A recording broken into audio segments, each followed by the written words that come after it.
अस्सलाम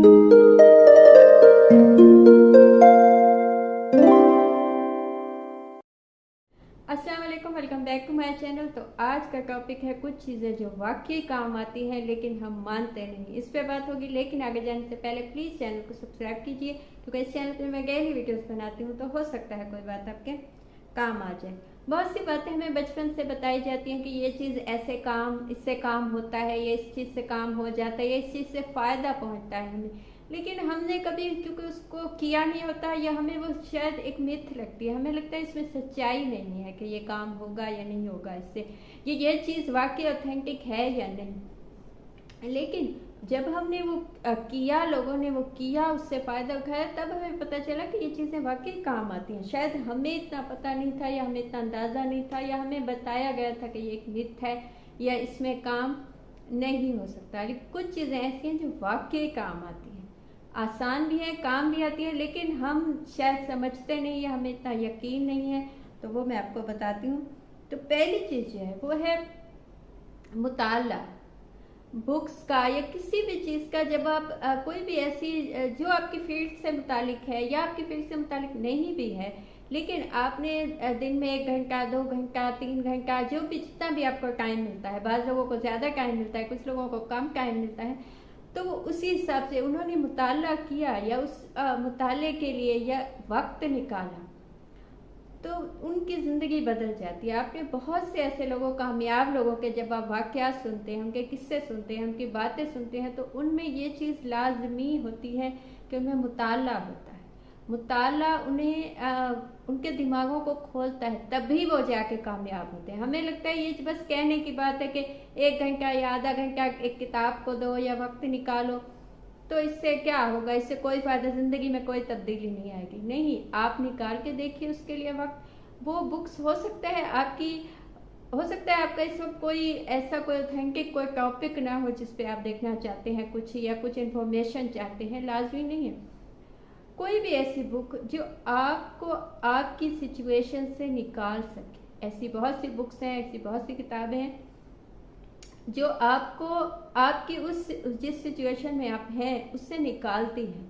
वो आपको एक अलग दुनिया में ले जाती हैं, वो आपके दिमाग को खोलती हैं, वो आपको एक अलग पर्सपेक्टिव से दुनिया दिखाती हैं, जो हमने शायद वैसे सोचा नहीं होता, या हमने वैसा अभी तक हमने वैसा कुछ प्लान नहीं किया कि ऐसा भी हो सकता है, या ऐसा हमें पॉसिबिलिटीज़ नहीं लगती।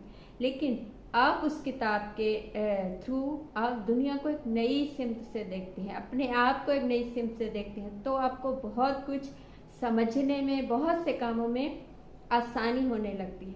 लेकिन हम इस चीज़ को इसलिए नहीं मानते क्योंकि हमें लगता है कि किताब से क्या फ़ायदा होगा। लेकिन यकीन कीजिए कि आप अपनी ज़िंदगी में किताब को शामिल कीजिए, बुक्स को, मुताले को आधा घंटा दीजिए, आपकी ज़िंदगी में तब्दीली आने लगेगी। आप वो बनने लगेंगे जो आप चाहते हैं, जो आप असल में बनना चाहते हैं या असल में होना चाहते हैं।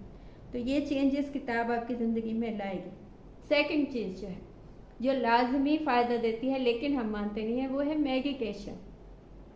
अब मेडिटेशन बहुत से लोगों के लिए वो एक अलग चीज़ होगी, क्योंकि बहुत से बताने वाले होते हैं, बहुत से उसके एक प्रोसेस होता है कि वो है। मैं उसमें एक्सपर्ट नहीं हूँ कि मैं आपको बताऊँ कि इस चीज़ में या इस किस्म के मेडिटेशन आपको फ़ायदा देगी, या किस इंसान को किस किस्म की मेडिटेशन फ़ायदा देगी। लेकिन मेडिटेशन क्या होता है, आपको अपने लिए वक्त निकालना होता है, आपको अपने आप पे दिमाग को खाली, बिल्कुल मसाइल से दिमाग को खाली करना होता है, आपको मसाइल दिमाग से निकाल के आपको फोकस्ड होना होता है, आपको अपने लिए वक्त निकालना होता है, बस अपने मुतालिक देखना, सोचना होता है, अपने आप को तवज्जो देनी होती है। तो दिन में वो 10 मिनट या वो 15 मिनट जिसमें आप अपने आप को तवज्जो देते हैं, वो आपके बहुत काम आ सकते हैं। वो अगले 24 घंटे आपको उस दिमाग से जिसमें आपने बिल्कुल ख्यालात निकाल दिए थे, वो आपको फ़ायदा देते हैं, वो आपको फ्रेश बना देते हैं एकदम। तो जब भी किसी ने कभी भी मेडिटेशन की तो कहा जाता है, आप आके कुछ लोग कहते हैं इसका बहुत फ़ायदा है, कुछ लोग आपको ऐसे भी कहने वाले मिलेंगे कि इससे क्या होता है, अकेले बैठने से क्या होता है, या मेडिटेशन के जो एक्सपर्ट हैं जो बताते हैं, वो कहते हैं बस लंबी सांसें लो, बस ऐसे बैठो, ऐसे, इससे कोई फ़ायदा नहीं होता। लेकिन इससे फ़ायदा होता है। क्यों? क्योंकि इससे आप अपने ख्यालात से, अपने आप से, अपने साथ वक्त बिताते हैं। जब आप अपने साथ वक्त बिताते हैं तो अपने आप को जानने लगते हैं। जब अपने आप को जानने लगते हैं तो आपको समझ आने लगती है कि आपके साथ क्या मसला है, या क्या हो सकता है, या क्या होने वाला है, या क्या आप समझ सकते हैं, क्या आप ले सकते हैं, क्या आप नहीं ले सकते। तो मेडिटेशन बहुत फ़ायदा देती है। थर्ड चीज़ जो है वो है हीलिंग। अब हीलिंग बहुत से मज़ाहिब में या बहुत से मुख्तलिफ स्कूल ऑफ थॉट्स हैं इस पे, तो उन सब का अलग अलग पर्सपेक्टिव है कि हीलिंग कैसे हो सकती है या हीलिंग का प्रोसेस क्या है। आप मेडिकली तो हीलिंग ये कह सकते हैं कि आप जब आपका कोई ज़ख्म होता है तो उसे सही होने में जो टाइम लगता है, जब वो सही आहिस्ता आहिस्ता होता है तो उसे हीलिंग कहते हैं, यानी वो हीलिंग के प्रोसेस में है, वो हील होने लग गया है या हो जाएगा। लेकिन बाज़ दफ़ा हमें अपने ख़यालात से, अपने उन ज़ख्मों से जो बॉडी पे नहीं लगे होते, जो दिल या दिमाग पे या आपकी सोचों पे लगे होते हैं, ऐसे हादसे, ऐसे वाक़ये जिनसे हम निकलना तो चाहते हैं लेकिन हम निकल नहीं पाते।